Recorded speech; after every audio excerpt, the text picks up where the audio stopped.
Bienvenue à Fulcrum. Je suis Julien Keane. Et je suis Aria Wilder.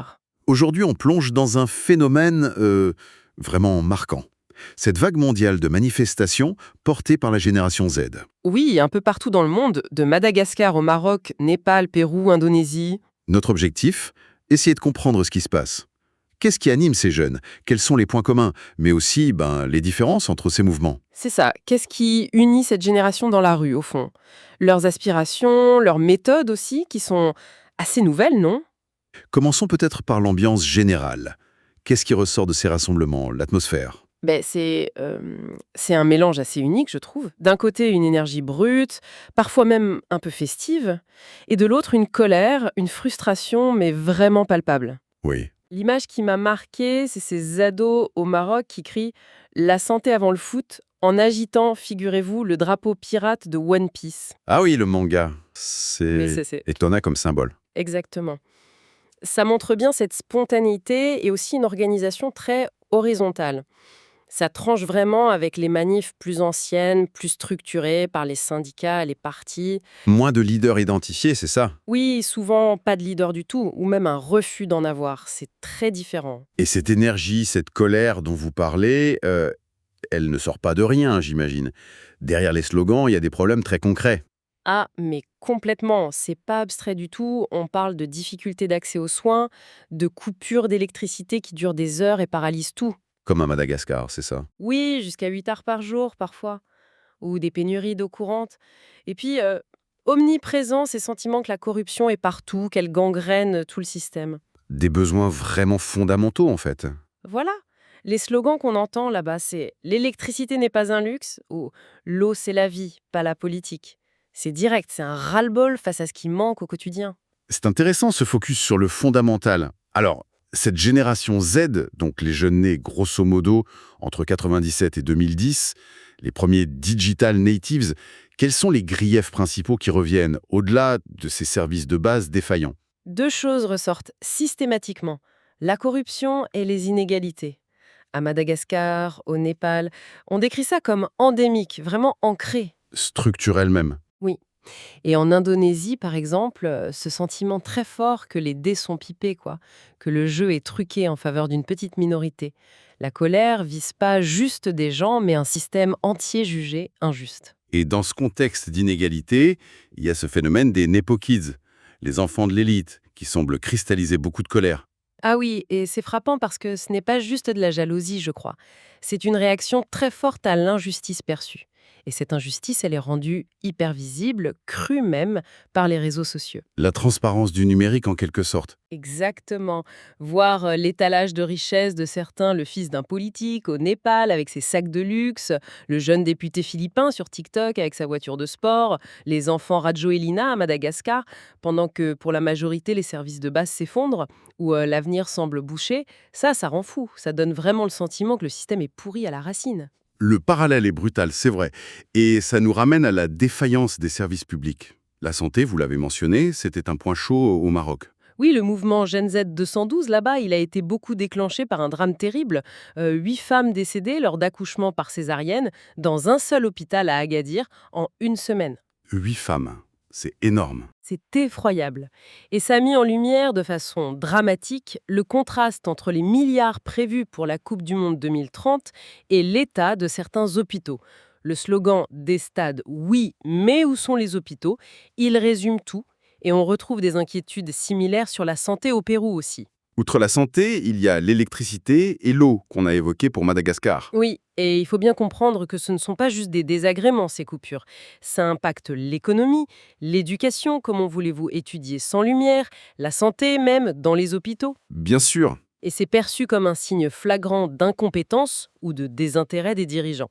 Surtout quand en parallèle on lance des projets jugés disproportionnés ou déconnectés des besoins réels. Ça creuse ce sentiment d'injustice. Logique. Et pour cette jeunesse, forcément, l'éducation et l'emploi, c'est central. Évidemment. Le chômage des jeunes, il explose dans certains de ces pays. Au Maroc, on parle de presque 36% pour les 15-24 ans. C'est énorme. Oui, c'est considérable. Ajouter le coût de la vie qui grimpe, comme en Indonésie, la précarité. Ça donne un cocktail où beaucoup ont l'impression d'être dans une impasse sans avenir. Et parfois, la réponse, c'est la restriction ou la répression. Malheureusement, oui. Au Népal, ils ont banni temporairement 26 réseaux sociaux en septembre. À Madagascar, il y avait cette initiative citoyenne, Black Democracy, qui dénonçait justement les restrictions des libertés. Et au Pérou, un fort sentiment d'insécurité généralisé. Vivimos en un climat de inseguridad, ils disent. Bon, c'est un tableau assez chargé pour les déclencheurs. Si on regarde quelques cas précis, le Maroc, avec Gen Z 212, quelle a été la réaction des autorités? Alors, le roi a fait un discours le 10 octobre, en parlant d'éducation, santé, emploi comme priorité, mais sans mentionner directement les manifs, ce qui a été mal reçu par pas mal de monde. Le silence qui parle. Un peu ça. Ensuite, le gouvernement a évoqué le dialogue, mais des ONG signalent aussi une certaine répression, des arrestations, un usage excessif de la force. Le mouvement semble un peu en pause pour se réorganiser peut-être. À Madagascar, par contre, ça a été beaucoup plus loin, jusqu'à la fuite du président Rajoelina. Oui, là, la situation était vraiment explosive. Le contexte de corruption généralisée, le souvenir de la famine récente, l'affaire du pseudo-remède Covid. Et apparemment, les événements au Népal, très médiatisés, ont servi d'inspiration. Une sorte de contagion. Peut-être, oui. Les manifestations ont pris une ampleur énorme, des lycéens dans la rue, une grève générale. Et ça, malgré une répression qui aurait fait, selon les sources, au moins 22 morts. Et le Népal, justement, des images très fortes. Parlement incendié, Premier ministre qui démissionne. Oui, ça a dégénéré très vite. Le coût des destructions est faramineux, plus de 21 milliards de dollars. L'incendie du Parlement le 9 septembre, c'était un point de non-retour. Démission du PM, KP Sharma Oli. Et puis cette histoire incroyable. La nomination de la Première ministre intérimaire? Oui, Sushila Karki, une ancienne juge respectée, 73 ans, mais choisie après un vote sur Discord. Attendez, un vote sur Discord pour choisir une Première ministre? C'est pour le moins original comme méthode. Complètement inédit. Et ça nous amène justement aux méthodes, aux caractéristiques de ces mouvements. Cette structure horizontale dont on parlait, ce n'est pas juste un constat, c'est souvent un choix assumé. Un refus des hiérarchies classiques en somme. Tout à fait. Au Maroc, au Népal, on a vu un refus net de la récupération par les partis politiques traditionnels. L'avantage, c'est cette spontanéité, cette agilité qui déstabilise des autorités. C'est dur de contrôler des actions multiples, décentralisées. Oui, ça peut surprendre. Mais cette absence de structure formelle, de porte-parole claire, ça a aussi des inconvénients majeurs, j'imagine. Énormément. D'abord, ça rend les manifestants plus vulnérables individuellement. Les chiffres du Népal sont là pour le rappeler. 70 et quelques morts, dont beaucoup d'étudiants. C'est terrible. La sécurité des personnes. Ensuite, le risque, c'est le flou stratégique. Pas d'objectif clair à long terme. On l'a vu ailleurs, avec les Gilets jaunes par exemple, ça peut partir un peu dans tous les sens, voire vers des dérives faute de cap. Et puis, la mobilisation elle-même, elle va être fragile. Bah oui, ça repose entièrement sur l'engagement constant des gens. Sans structure pour tenir dans la durée, ça peut s'essouffler. C'est là, peut-être, qu'intervient l'autre grande caractéristique, le numérique. Ah mais c'est fondamental.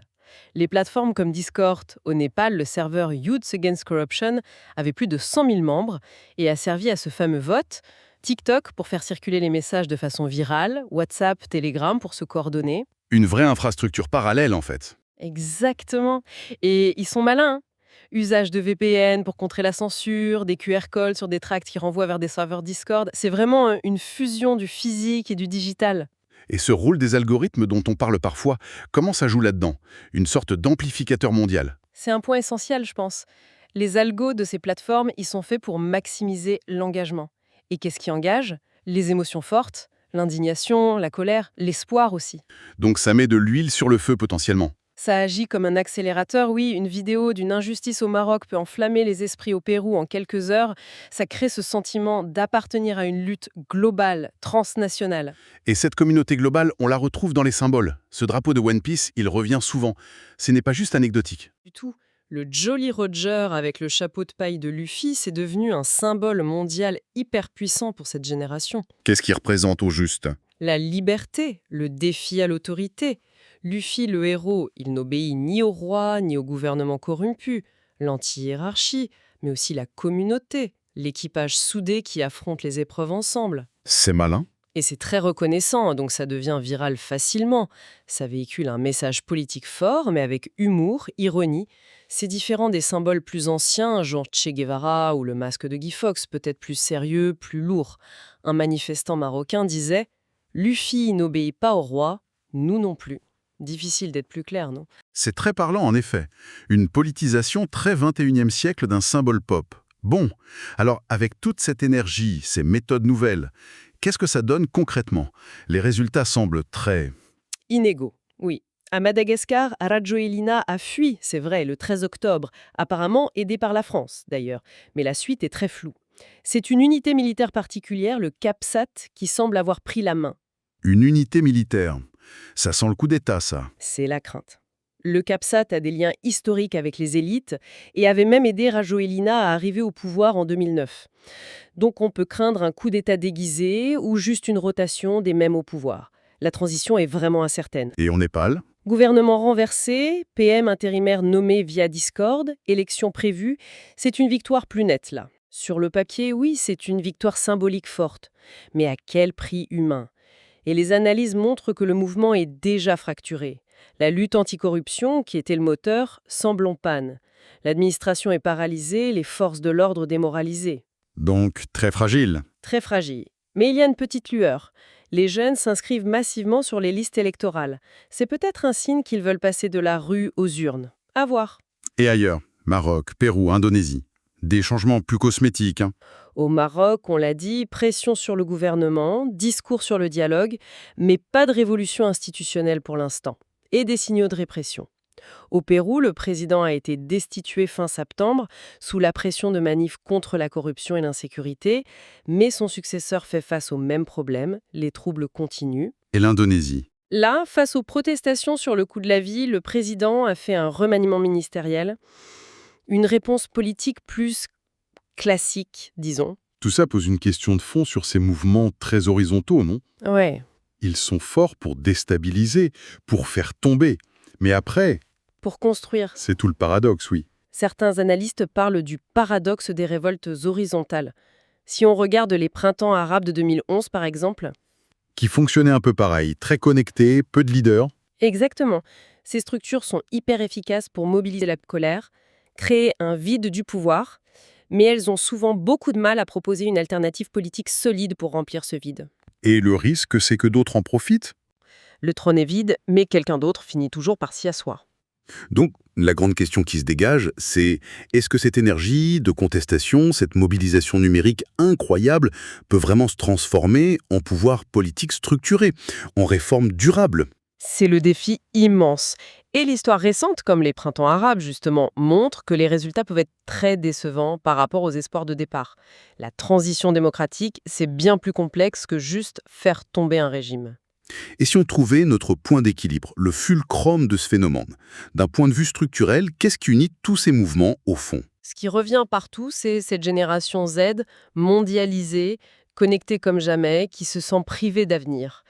Privée par des systèmes politiques, économiques perçus comme corrompus, injustes, inefficaces. Et le numérique exacerbe ça, hein? Oui, la transparence, même imparfaite, des réseaux sociaux rend les inégalités insupportables, voire l'opulence de quelques-uns à côté de la défaillance des services de base pour tous les autres. Ça ne passe plus. Leurs demandes, au final, sont souvent assez basiques. Des services publics qui fonctionnent, la fin de la corruption, que les dirigeants rendent des comptes, et un peu d'équité, quoi. Et si on regarde ça d'un point de vue plus humain, qu'est-ce qui motive ces jeunes? Je crois que c'est une quête très profonde de dignité, d'opportunité, d'être entendu. Le refus d'être ignoré, méprisé. La force de ces mouvements, c'est leur capacité à créer des communautés, souvent virtuelles et transnationales, et à utiliser des symboles forts, comme One Piece, qui leur parlent vraiment. Donc même si l'issue est incertaine. Même si l'issue est incertaine, parfois tragique, et les gains politiques fragiles, ces mouvements ont l'immense mérite de forcer le dialogue, de secouer l'ordre établi et de mettre en lumière les problèmes profonds de nos sociétés. En résumé donc, une vague de protestation globale de la Gen Z, unie par des colères similaires contre la corruption, les inégalités, la faillite des services essentiels, des méthodes nouvelles, horizontales, très numériques, des impacts réels, parfois jusqu'à la chute de régime, mais des résultats très variables et un avenir incertain. C'est ça. On voit une capacité impressionnante à mobiliser, à déstabiliser, à faire tomber. Mais ça laisse la question essentielle ouverte. Et c'est peut-être le défi pour cette génération. Comment transformer cette puissance de contestation, cette énergie de démantèlement, en une force de construction? Comment passer de la révolte à l'alternative? Voilà, comment construire quelque chose de durable, d'équitable, sans juste remplacer une élite par une autre ou retomber dans les vieux pièges.